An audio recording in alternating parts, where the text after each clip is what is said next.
it seems like they have access to insider information, Owen, just like the individuals in the administration who are making huge stock bets ahead of President Trump making announcements on oil.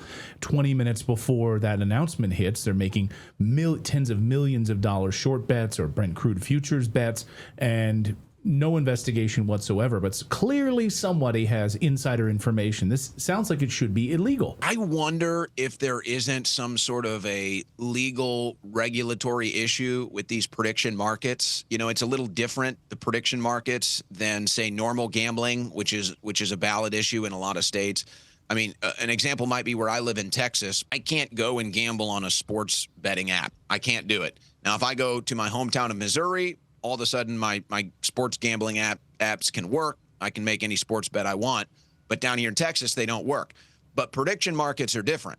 Prediction markets are not considered gambling for whatever reason. So I can get into prediction markets all the time and make bets, and it's not considered illegal. Now, the Trump administration did come out and basically kind of with a wink and a nod told everybody inside of their administration, stop gambling in prediction markets. So to me, that's kind of the sign that they at least had some level of awareness that there were people inside of the administration, you know, making plays on the prediction markets. Now, are these the big whales that you mentioned with the big plays?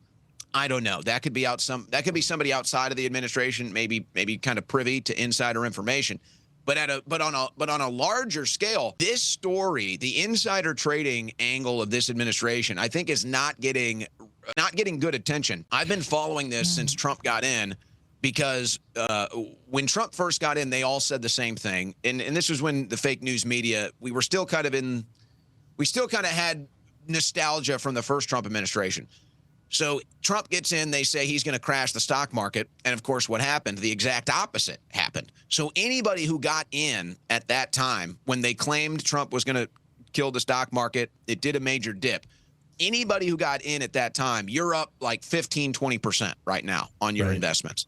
Now, it's been fluctuating 5, 10% kind of market corrections. Everybody knows it's kind of hovering under 50,000, as Pam Bondi reminded us during her hearing. So it's kind of hovering around 49, 48. But if you watch this stuff, why does Trump always make a declaration Friday right before the stock market closes? It's all market manipulation. It's the craziest thing I've ever seen. I've never done stocks my entire life, and I decided when they told the American people that the stock market's going to collapse under Trump, I decided to bet against that. I did quite well. I'm not going to lie. I feel a little guilty, actually. I'm beating my I have friends that run stock brokerages, and they're looking at me like I'm from the future or something, and I'm trying to explain to them, I'm like, the whole White House is running an insider trading operation right now. So I'm really not that smart. I just happen to follow political news, and it's pretty obvious. You can see what happens. If you know somebody is coming to the White House, if you know somebody from a big tech company is coming from the White House,